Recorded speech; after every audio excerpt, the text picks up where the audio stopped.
জমে উঠেছে জয়নগর মোয়া উৎসব। শীতকাল মানেই নলেন গুড়, পিঠে পুলি ও মোয়া।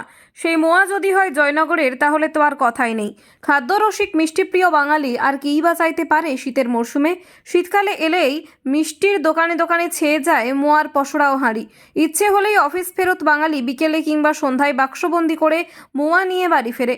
শীতের মরশুমে বেশিরভাগ দিন রাত্রিবেলা ডিনারের শেষ পাতে ওটাই বাঙালির ডেজার্ট। মোয়া নিয়ে বাঙালি একটু আবার নাকুচু। কেউ কেউ আবার একটা কামড় দিয়েই নাকি বলে দিতে পারে কোনটা অরিজিনাল জয়নগরের মোয়া। তাই নিয়ে অনেকে আবার আলোচনাতেও বসে পড়েন। অনেকেই আছেন মোয়ার রসনার তৃপ্তি করতে সোজা ট্রেনে উঠে জয়নগরে চলে আসেন মোয়া কিনতে। সম্প্রতি জয়নগরের মোয়া জিআই ট্যাগ পেয়েছে। বাঙালি এই নিয়ে আনন্দিত।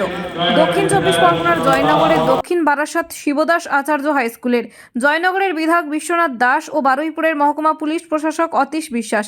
এছাড়াও এই উৎসবের অনুষ্ঠান মঞ্চে উপস্থিত ছিলেন পুরসভার চেয়ারম্যান সুকুমার হালদার সহ ভাইস চেয়ারম্যান রথিন ঘোষ, মগরাহাট পূর্বের বিধায়িকা নমিতা সাহা।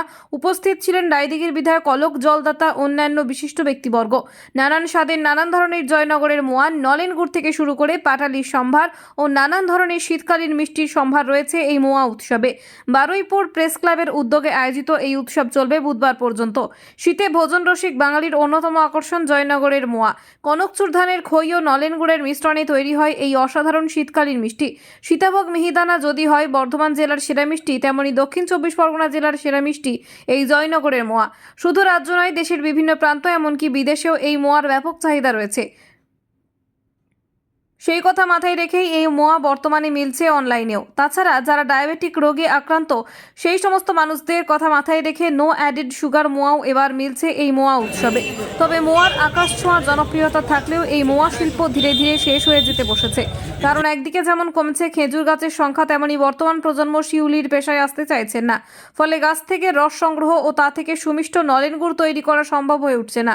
তাই এই শিল্পকে বাঁচিয়ে রাখতে নতুন করে খেজুর গাছ তৈরি করা এবং বর্তমান প্রজন্মকে এই শিউলির কাজে উৎসাহিত করে এই পেশায় উদ্বুদ্ধ করতে উদ্যোগী হয়েছে বারুইপুর প্রেস ক্লাব।